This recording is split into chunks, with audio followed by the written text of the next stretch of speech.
Hello, everyone, and welcome back to another episode of JD's NASCAR and Sports Podcast. This weekend, we're recapping a New Hampshire race and looking on to Pocono, where the race is this weekend. And New Hampshire was a solid race. I wouldn't say it was a great race, and I wouldn't say it was a bad race, but a solid race.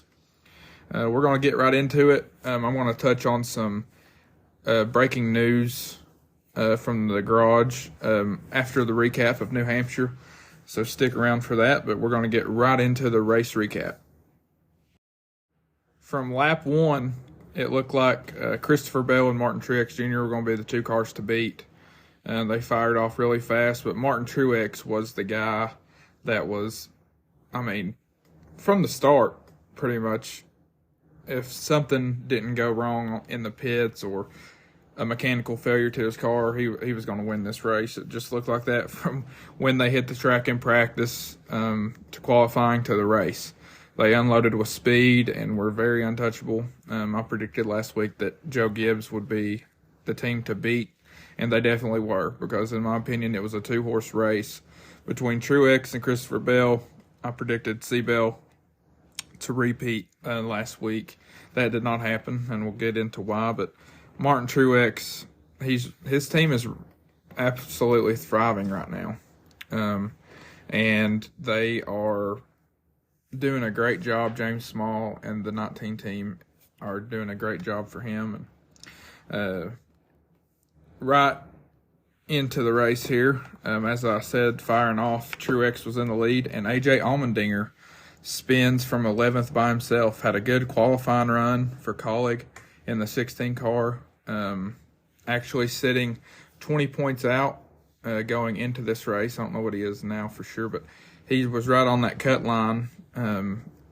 And, he's had a solid year. Not to his standards. He still wants to run better, but a solid year for the 16. He spun there from 11th by himself, just got loose, and that was a treacherous spot all day long coming out of turn 2 at New Hampshire. Throughout the day, you see after that spin, teams had different strategies, differing strategies all day. Some were taking 2 tires, some were taking 4. Didn't really make that much of a difference besides just gaining track position. I think they could stay out 10 to 20 laps before the 4 tires really started coming into effect. And even then, it wasn't like a crazy amount. Martin Truex Jr. takes the first stage, and as the stage ends, Kyle Busch, who had problems all weekend long in practice, qualifying. He wrecked in qualifying, and they decided to stay with that car instead of going to a backup. Well, at the end of stage 1, he puts it in the fence, and it was kind of weird where they were talking on NBC. Maybe something was in the track because at the same time, Corey LaJoie smacks the wall behind him. They didn't hit each other, but they wrecked at the same time, and it wasn't. They said the drivers were saying there was nothing on the track.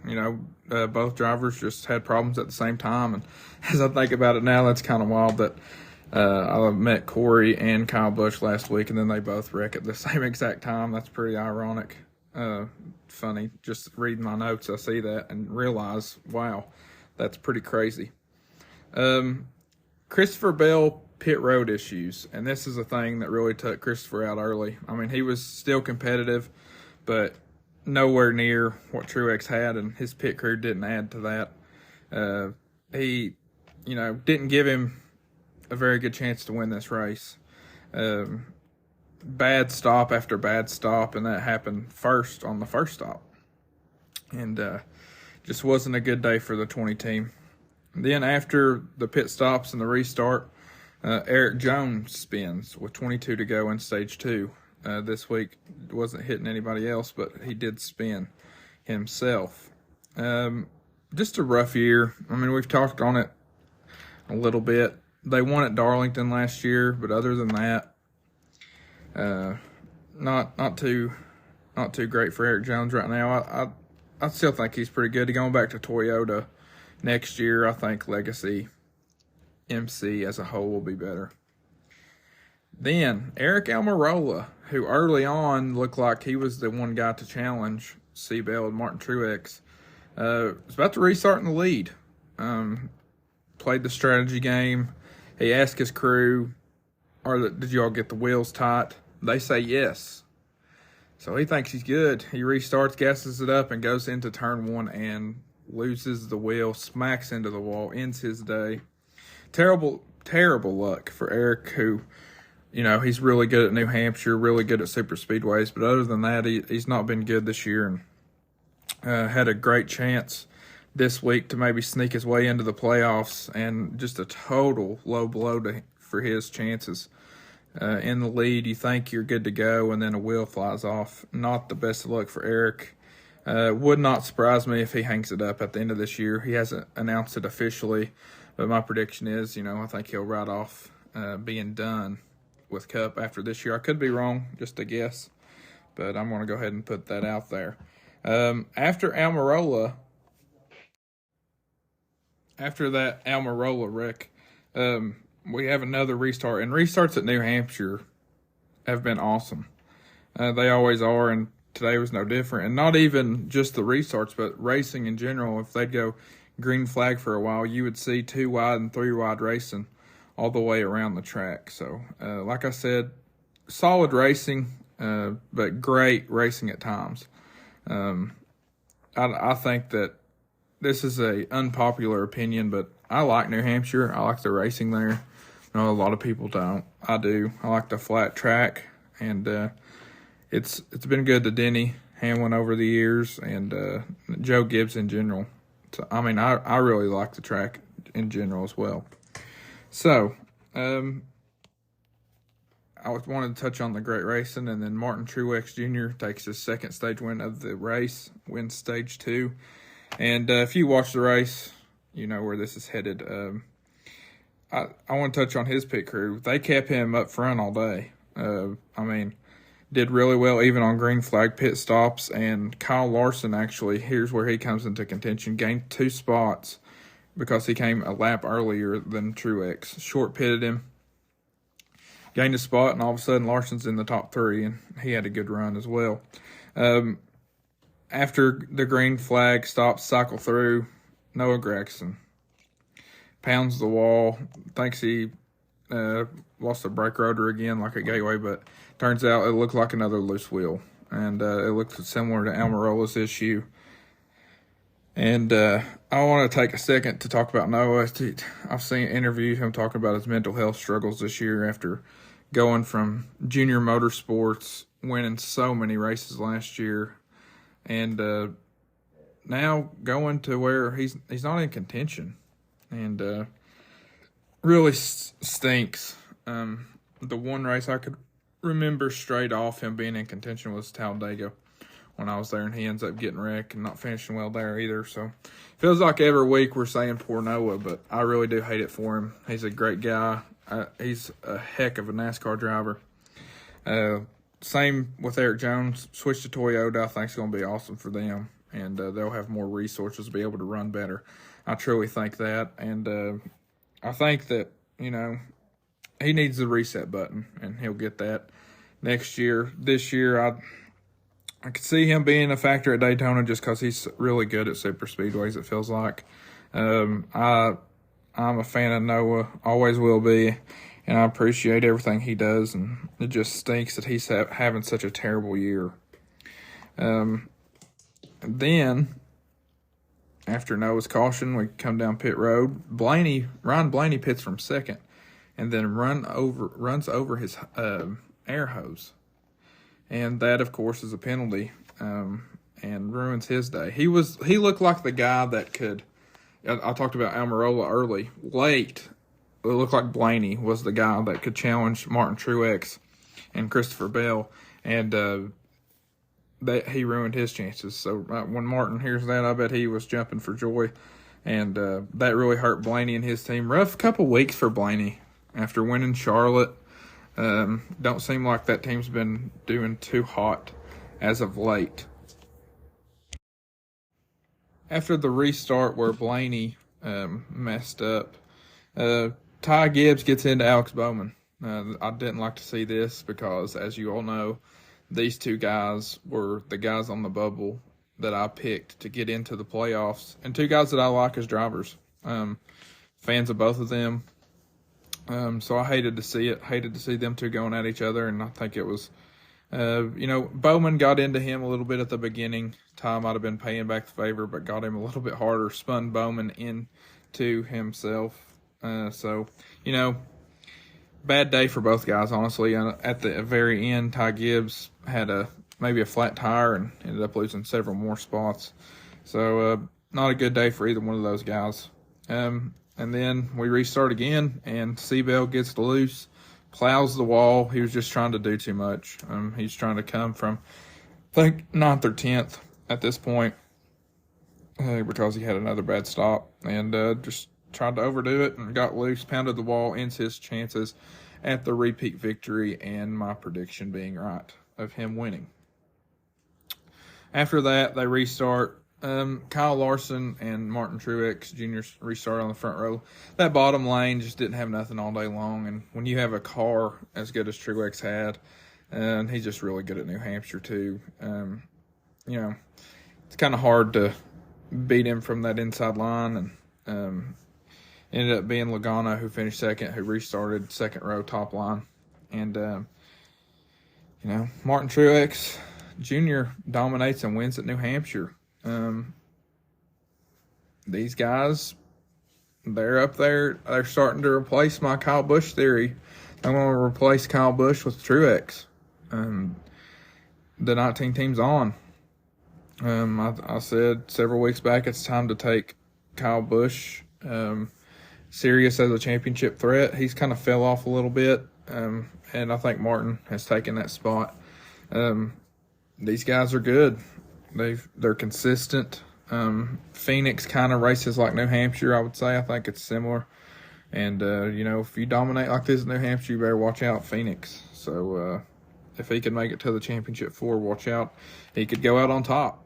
Now that we're talking about Martin Truex, he had a post-race interview where, it sounded like he's bad at making bad decisions, was his quote. And the quote sounded like a guy that is done after this year, which is shocking to me because he's performed so well. But he's done this for 25 years, he said, between Xfinity and Cup. And I think he's finally ready to, get that saltwater boat he's been eyeing. He talked about that a little bit in this interview too. He says he can't decide which one to get. I think he's ready to also spend some time with family and friends, and I can't blame him for that. And if he does walk away at the end of this year, I just want to thank him for everything he's done. So shout out to Martin and his team, and I think it's time to take them serious. Now we're on to some news in NASCAR that has broke this week, and the first one is Justin Haley to Rick Ware Racing. Justin Haley's had a solid year for Colleague in the 31 car. He is right on the edge of the playoff bubble. I think he'll have to win to get in, but I think he's done pretty decent for. I don't think Colleague's been that competitive in Cup. Xfinity, they're pretty good, but Cup wise, just don't have the speed that they really thought they would have. He goes to Rick Ware, and they have a alliance with RFK, which is Brad Keselowski's team. And some chatter online is thinking maybe Haley's taking this Rick Ware ride, the smaller team ride, for a couple years until Brad decides to hang it up and then maybe hop in that 6 car. I could see that happening. And I could definitely see that happening. It would not surprise me if that's what this move is about. Justin Haley's a guy who runs well, especially on super speedways. He ran second at Chicago Street Course to SVG. And I think he's got a future in Cup. And, the more competitive rides he gets in, the more he's going to have a chance to win races. He's already won one, which was a rain-shortened Daytona race a couple years back. But he's got one career Cup Series win, several Xfinity, and he's a guy that I could definitely see in that number 6 RFK car in a couple years. So now the question is, who goes to Colleague to replace Justin Haley in the 31? And I think that's a really great question. My prediction, Austin Hill. He's with RCR right now in the Xfinity Series. I think he's the most Cup-ready guy in the Xfinity garage. Chandler Smith drives for Colleague in Xfinity right now, but he's super young. I think you give him another year or two before you make a decision on him. I'll say you give Austin Hill a year or two to prove himself in that 31 car, and if it doesn't work out, or Allmendinger after this year or after next wants to be out of Cup, bring Chandler up then if nobody else is available. And Chandler's done good in Xfinity, and I think he'll do really good in Cup as well. So that's my prediction. I predict Austin Hill to the 31 at Colleague next year. I think they keep Allmendinger around one more year, and then it wouldn't surprise me if Chandler Smith takes that ride. But that's for silly season news. Haley to Rick Ware Racing next year. Now, another story. SVG, the winner of the Chicago Street Course, Shane Van Gisbergen, Supercar champ, really good at supercars, is back for the Indy Road Course. That broke yesterday, and really cool news for the sport, really cool for him. He'll be back in that Trackhouse 91 car. And, can he go 2 for 2? We'll see. My predictions, no. I think Indy will have the regular restarts, and he's going to get a whole nother level of everybody barreling into turn 1 at Indy Road Course, and it's going to be chaos. So we'll see. If he wins there and goes 2 for 2, that would be absolutely insane. I think he's really good. I just don't see that happening personally. Now, if we have single file restarts, I guess we'll see. I don't see that happening unless weather affects it, but, we'll see. They might announce that. The drivers seem to like the single file, but, for entertainment aspect, I don't think NASCAR goes back to it unless they have to. And next, I'll take a minute to recap the SRX race. Not much of a recap, but I just want to say that SRX race at Stafford was really good. Good, hard racing, some wrecks, and Denny Hamlin goes 1 for 1 in his SRX career, wins his first ever start, and it probably be his last. He said that he wanted to go out on top. I think it's possible they could talk him into coming back next year for a race, but as of now, he's done for this season. But was glad to see him get that win. Came from the back at the beginning and stayed out of trouble. Did really well. Ryan Newman was coming along at the end there. He was getting close to him as the weather postponed it and actually ended up canceling the rest of the race. And Denny Hamlin is your winner at Stafford. And tonight, it wouldn't surprise me if NASCAR drivers go 2 for 2. I think Ryan Preece can win tonight at Stafford. That's around his neck of the woods. He's a great driver. And it would not surprise me at all if Ryan Preece wins the SRX race this week. Now, on to the playoff bubble. And we've got several guys separated by 1 or 2 points. And the guys you're looking at right now are Michael McDowell, Bubba Wallace, and Daniel Suarez. And, as I said earlier, I thought Ty Gibbs and Alex Bowman would get in. Looks like both of them probably going to have to win a race this year. And, we'll see if that happens. But as of right now, Bubba and Michael McDowell would be in, which would be great for both of those teams. I don't think McDowell is really – I say he hasn't consistently had the speed, but, he's really done great with front row this year. And that's really cool to see. One guy that I don't think will make it, and this is going to be unpopular, I don't think Chase Elliott makes it. I don't think he gets a win. I could be totally wrong, but I don't know what people have seen to make them think this year that he's going to win a race. If you're talking about last year, yes, he had a very good year last year, but this year he's not been the same Chase Elliott.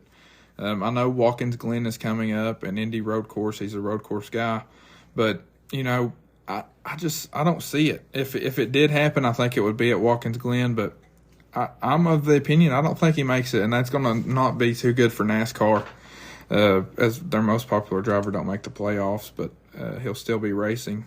I don't see it. I'm going to stick with my prediction of Alex Bowman still making it. And speaking of that, I'm going to pick Alex Bowman to win this week at Pocono. That's my driver prediction. I think the team to beat will be Hendrick Motorsports. I think Bowman and Larson and Byron and Elliott will all be fast this weekend, but I don't think Elliott's going to have the speed to win it. Bowman really hasn't lately, but he's already got a win at Pocono. And I'm a little biased this week because my golden retriever Titus is on Alex Bowman's car this week. They're doing that Best Friends Animal Society paint scheme that he does twice a year, and this year they decided to put names of pets on there, and Titus is on the hood. So I'm picking Alex Bowman and that Best Friends 48 to wind up in victory lane for his second career Pocono victory and get him in the playoffs. And people might be shocked if that happens. I wouldn't be. I've been of a feeling all year he's going to win 2 races. That has not happened. Of course, he had that injury before that. Man, they were running solid all year long, and hate to see that he's not ran well lately, but I think he has a good solid run, and I think Alex Bowman wins in Pocono this week.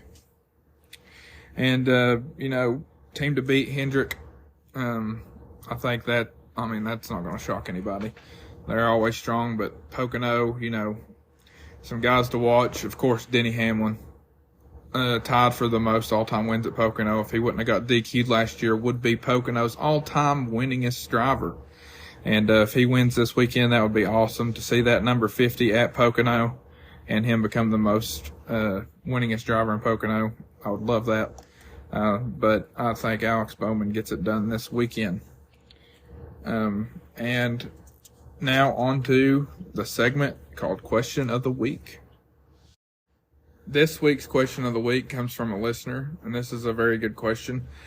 They say, I hear you talk about Cup a lot, and obviously your favorite driver is Denny Hamlin in the Cup Series. Who is your favorite Xfinity guy, and do you think he is ready for a full-time ride in NASCAR?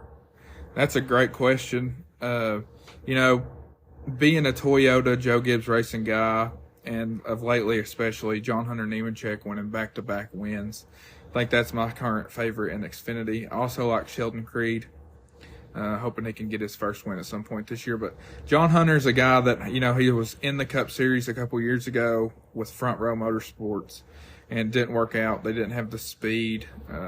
He wrecked several cars. So he went back and did it the hard way. He went back to trucks last year, now in Xfinity this year, and he's winning races. I like John Hunter Nemechek, and I think that, he's going to be the number one guy to replace Martin Truex if Martin decides to hang it up at the end of this year. And that would be an interesting dynamic. I would love to see John Hunter teamed with the other guys that they have right now, Denny, Ty Gibbs, and Seabell. I would love that. So we'll see if that happens. That would be interesting. If he can bring sponsorship, that's a win-win for everybody. So John Hunter Nemechek is my guy in Xfinity, and hopefully we see him in Cup in the next couple years, maybe even next year. We'll see. I think he's ready. He's went back and relearned everything. I think he's good to go. And I want to thank you all for listening to this podcast. Y'all amaze me with the listenership, and I just want to thank everyone. Even if you aren't a NASCAR fan and you're just listening to hear me, and I definitely appreciate that even more. It helps me out. If you all could just please review on Apple and Spotify, that helps me the most. Obviously, I would appreciate a 5-star review. I think both are at 5.0 right now. Just keep rating and reviewing and listening. And I love you all, and thank you for all the support. And this has been another episode of JD's NASCAR and Sports Podcast.